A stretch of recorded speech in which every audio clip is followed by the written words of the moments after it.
পাকিস্তান কা মতলব কিয়া লা ইলাহা ইল্লাল্লাহ এই মূলনীতিকে সামনে রেখে পাকিস্তান রাষ্ট্রের জন্ম হয়েছিল।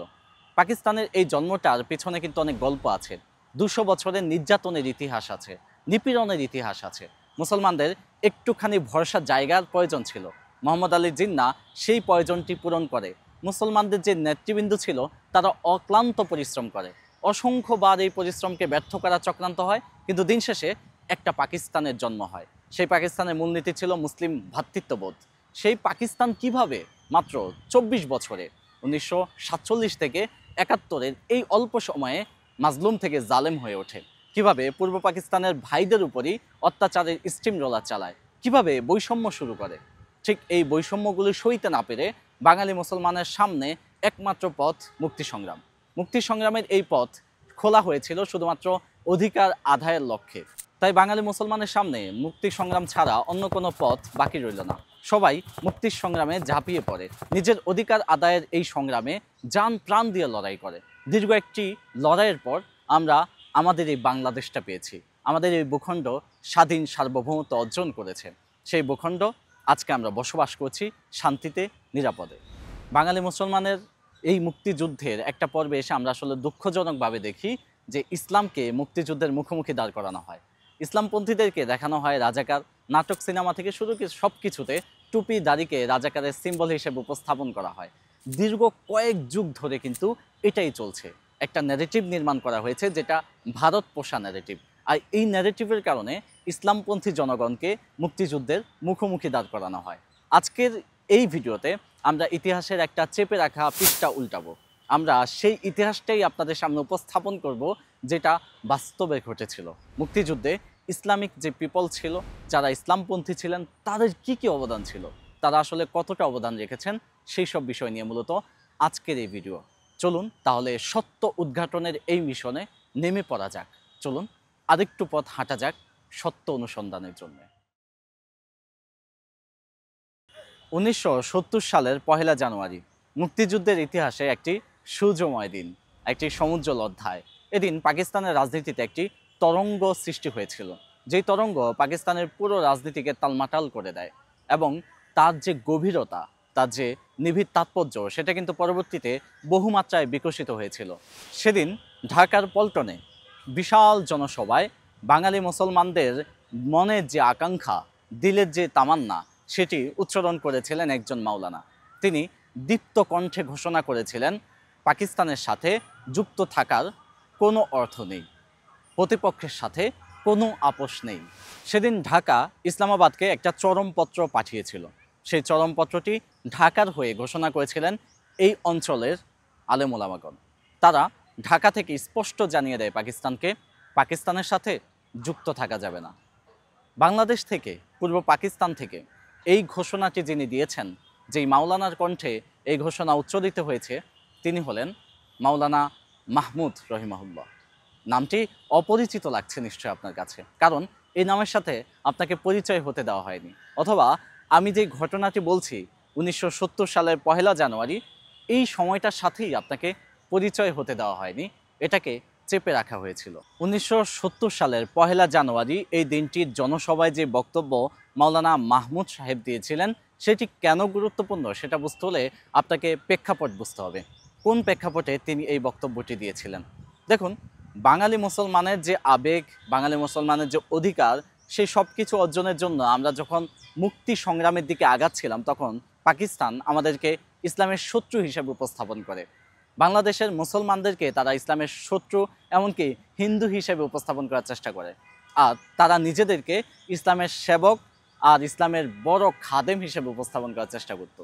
ইসলামকে নিয়ে তারা খুব বাজে একটা গেম খেলে, ইসলামকে এখানে খুব বাজে রকম ব্যবহার করে। ইসলাম দিয়ে মানুষকে বোঝানোর চেষ্টা করে যে পাকিস্তান মূলত ইসলামের কাণ্ডারি, আর পূর্ব পাকিস্তানে যারা মুক্তি সংগ্রামের জন্য কাজ করছে তারা ইসলামের ভয়ঙ্কর রকম শত্রু। এবং এই যুদ্ধটাকে তারা জিহাদের নামও দেওয়ার চেষ্টা করে। অনেক সরলমনা মানুষ এটাকে, পাকিস্তানের যারা সরলমনা মানুষ, তারা আবার এটাকে জিহাদ হিসেবেও চিন্তা করে। তারা মনে করে যে যুদ্ধে জয়েন করাতে জিহাদের মতো ফায়দা হবে। এটা হাস্যকর হলেও বাস্তবতা কিন্তু তখন এমনই ছিল। ব্যাপারটা আরও বেশি ভয়ঙ্কর হয়ে ওঠে যখন এই পূর্ব বাংলার মানুষের মধ্য থেকেই কিছু লেবাসদারি মানুষ ইসলামের এই ভুল বার্তা মানুষের কাছে প্রচার করে এবং মানুষকে বোঝাতে চেষ্টা করে এটা ভারতের চক্রান্ত, এই মুক্তিযুদ্ধ কোনোভাবে ইসলামের জন্য ভালো কিছু আনবে না। ঠিক এখানেই সাধারণ মানুষরা আসলে বিভ্রান্ত হয়, তারা বুঝতে পারে না কোন দিকে যাবে। দুই টুপিওয়ালা মানুষ যখন দুই রকম ব্যাখ্যা দেয় তখন আপনি সাধারণত কি করবেন? আপনি বিভ্রান্ত হবেন। ঠিক এমনটাই কিন্তু তখন ঘটে। এই জায়গাটায় সবচেয়ে বড় ভূমিকার প্রশ্ন আসে যে আলেম ওলামারা যদি এগিয়ে না আসে তখন কিন্তু ইসলামের মূল বার্তা, মূল দৃষ্টিভঙ্গি মানুষ জানতে পারবে না, মানুষ বুঝবে না যে আসলে এখানে সঠিক দৃষ্টিভঙ্গি কি, ইসলাম আসলে কি বলে। তখন সবচেয়ে বড় প্রয়োজন ছিল ওলামাই কেরামের মধ্য থেকেই কেউ আসবে এবং জনতার মঞ্চে তিনি বুঝাবেন যে মুক্তি সংগ্রামের প্রয়োজনীয়তা কি, কেন বৈষম্যের বিরুদ্ধে আওয়াজ তোলা প্রয়োজন। বাঙালি মুসলমানদের মনস্তত্ত্বে যেই চিন্তার জায়গাটা ছিল, বিভ্রান্তির জায়গা ছিল, সেটা দূর করার জন্যে আলেমদেরকে এগিয়ে আসার প্রয়োজন ছিল। এটা কিন্তু আসল লড়াইয়ের প্রথম লড়াই। অর্থাৎ মুক্তিযুদ্ধকে যদি আপনি আসল লড়াই বলেন তাহলে এই জায়গাটা ছিল তার আগের লড়াই। এই বুদ্ধিভিত্তিক জায়গাটায় যদি পতন হয়ে যেত তাহলে কিন্তু অধিকাংশ বাঙালি মুসলমানের কাছে স্পষ্টই হতো না কেন আমরা লড়াই করছি। আমরা কি আসলে লড়াই করতে গিয়ে ইসলাম থেকে দূরে সরে যাচ্ছি? আমরা কি গুনাহ করছি? এ ধরনের প্রশ্ন কিন্তু তখন তৈরি হয়েছিল। ঠিক এখানেই আমাদের আলেম ওলামাগণ এগিয়ে আসেন। পাকিস্তানের জন্ম হয়েছিল ইসলামের মাধ্যমে। ইসলামই ছিল এই পূর্ব এবং পশ্চিমের সেতুবন্ধন। এখানে ভাষার দূরত্ব আছে, সংস্কৃতির দূরত্ব আছে, এমনকি মূল ভূখণ্ডও কিন্তু একটা আরেকটা থেকে অনেক দূরে, মাঝখানে বিশাল একটা ভারতের ভূখণ্ড। তারপরেও এই দুটোর মাঝখানে সবচেয়ে গুরুত্বপূর্ণ সেতুবন্ধন ছিল ইসলাম এবং মুসলিম ভ্রাতৃত্ববোধ। ঠিক সেই জায়গাটায় পাকিস্তানের শাসক বর্গের কাছে ইসলাম ছিল সবসময় উপেক্ষিত। তারা ইসলামটাকে শুধুমাত্র ক্যানভাস হিসেবে ব্যবহার করত, ইসলাম দিয়ে মার্কেটিং করত, ইসলাম দিয়ে সব ধরনের রাজনীতি করত, মানুষকে ধোঁকা দিত, নিজেরা ইসলাম মানত না এবং রাষ্ট্রীয় ক্ষমতায় ইসলামকে আসলে কখনোই প্রয়োগ করা হতো না। পাকিস্তান শাসকদের এই ধোঁকাবাজিটা মানুষের কাছে স্পষ্ট করার ভূমিকাটাই রেখেছে ওলামায়ে কেরামগণ। ওলামায়ে কেরামগণ ঠিক ওই সময়ে মানুষের সামনে এসে পাকিস্তানের মুখোশ খুলে দেয়। তারা যে ইসলামকে ব্যবহার করে যুদ্ধে জেতার চেষ্টা করছে, মানুষের মগজ ধোলার চেষ্টা করছে, সেটা যখন মানুষের কাছে স্পষ্ট হয় তখন আর মুক্তি সংগ্রাম কোনো বাধা থাকে না। মুক্তি সংগ্রাম একেবারে অনির্বাহ্য হয়ে পড়ে। বাঙালি মুসলমানদের কাছে বেঁচে থাকবার একমাত্র উপায় হিসেবে দাঁড়ায় মুক্তি সংগ্রাম। ওলামায়ে কেরামের পক্ষ থেকে এই বিশাল কাজটি সম্মিলিতভাবে বৃহৎ পরিসরে জাতীয় মঞ্চে আসে সেই দিন 1970 সালের 1 জানুয়ারি এবং সেখান থেকেই আলেমগণ দ্ব্যর্থহীন ভাষায় ঘোষণা করেন পাকিস্তানের সাথে থাকার কোনো যুক্তি নেই। 1970 সালের 1 জানুয়ারির সেই ঘোষণার পরপরই একই বছরের নভেম্বরে আরেকজন মাওলানার কণ্ঠে স্বাধীনতার ঘোষণা আসে। স্বাধীনতার পক্ষে আরও দ্ব্যর্থহীন আরেকটি ঘোষণা মাওলানা ভাসানী দিয়েছিলেন একই বছরের নভেম্বরে। সেটার প্রেক্ষাপট কী ছিল? নভেম্বরের 12 তারিখে বাংলাদেশের উপকূলীয় অঞ্চল ভোলায় খুব বড় রকমের একটা ঘূর্ণিঝড় হয়। সেই ঘূর্ণিঝড়ে 10 লাখ মানুষ মারা যায়। ঘূর্ণিঝড়ে পুরো এলাকা তছনছ হয়ে যায়। আর সেখানে কিন্তু পাকিস্তান শাসক হিসাবে তাদের যে জায়গাটা ছিল, এগিয়ে আসার যে প্রয়োজনটা ছিল, দায়িত্ব ছিল, সেটা কিন্তু একদমই পালন করেনি। যে মানুষগুলি এই ঘূর্ণিঝড়ে মারা যায়নি তারা কিন্তু ঘূর্ণিঝড়ের পরে দুর্ভিক্ষে মারা যায়, পানির অভাবে মারা যায়, খাবারের অভাবে মারা যায়। পাকিস্তান তখন আমাদেরকে ভয়ঙ্কর রকম অবহেলা করেছিল। এই অবহেলা স্বচক্ষে দেখার পর বাঙালি মুসলমান বুঝে ফেলে যে আমাদের মুক্তি সংগ্রাম ছাড়া আর কোনো উপায় নেই। তখন মাওলানা ভাসানী আরেকবার জনমঞ্চে আলেমদের হয়ে, মুসলিম জনতার পক্ষ হয়ে আবারও ঘোষণা করেন পাকিস্তান থেকে আলাদা হওয়ার এবং একটি স্বাধীন ভূখণ্ডের। তিনি এই ঘোষণাটা করেছিলেন ঠিক ওখানেই, পল্টনের সেই জায়গাটিতে যেখানে আরও কয়েক মাস আগেই কিন্তু আরেকটি ঘোষণা হয়েছিল।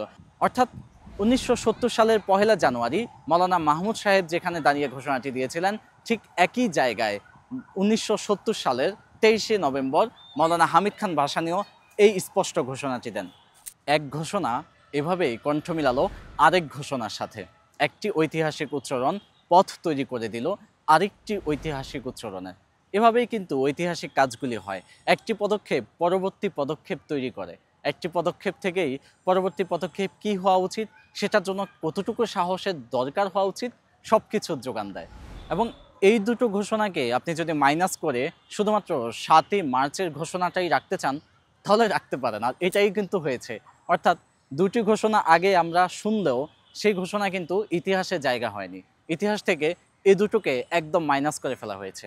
আর এইটা মাইনাস করেছে কেন সেটা তো আপনি জানেন। ইসলামকে মুক্তিযুদ্ধের মুখোমুখি যদি দাঁড় করাতে হয় তাহলে এই ইতিহাসগুলি মাইনাস করতে হবে। অর্থাৎ 1970 সালের 1 জানুয়ারিতে মাওলানা মাহমুদ সাহেব যেটা বলেছেন এবং 23শে নভেম্বরে মাওলানা হামিদ খান ভাসানী যেই ঘোষণা দিয়েছেন, দুই মাওলানার ঘোষণা কিন্তু ইতিহাস থেকে গায়েব করে দেওয়ার চেষ্টা করা হয়, আর গায়েব করেও ফেলা হয়। এই জিনিসটা আপনি খুব সহজে বুঝবেন রিসেন্ট আমাদের জুলাই গণ অভ্যুত্থান নিয়ে। দেখেন, জুলাই গণ অভ্যুত্থানে কিন্তু আমরা শেখ হাসিনার প্রশ্নে সবাই একত্রিত হয়েছি, আবার সবাই নিজেদের দলমতে ফিরে গিয়েছি। আর এখন কিন্তু আপনি দেখতে পাচ্ছেন মাইনাস মাইনাস একটা খেলা চলছে। কে কাকে মাইনাস করছে, কতক্ষণ আগে কে কত বেশি মাইনাস করতে পারছে সেটা নিয়ে কিন্তু একটা তর্ক চলছে। আর এভাবেই যদি মাইনাস হতে থাকে তাহলে 1971-এর মতোই এই 50 বছর 100 বছর পর আমি আপনার মতো কেউ এসে দেখব যে ইতিহাস বিকৃত হয়ে গেছে। তাই ইতিহাসকে বিকৃতির হাত থেকে বাঁচানো গুরুত্বপূর্ণ। এই পর্বে আমি দুজন মাওলানার দুটি ঐতিহাসিক ঘোষণা আপনাদের সামনে উপস্থাপন করলাম। ইতিহাস থেকে আমরা দেখানোর চেষ্টা করলাম যে মাওলানা দুজনের এই দুটো ঘোষণা কত বেশি জরুরি ছিল, এবং পরবর্তীতে দ্বিতীয় পর্বে আমরা দেখানোর চেষ্টা করব আলেমরা কিভাবে মুক্তিযুদ্ধে ঝাঁপিয়ে পড়েছেন, আলেমরা কত বেশি মুক্তিযুদ্ধে অবদান রেখেছেন, এবং দল হিসাবে ইসলামিক দল হিসাবে কোন কোন দল আসলে মুক্তিযুদ্ধে ভালো অবদান রেখেছে আর কারা মুক্তিযুদ্ধের সাথে গাদ্দারি করেছে। দ্বিতীয় পর্ব দেখার আমন্ত্রণ রইল।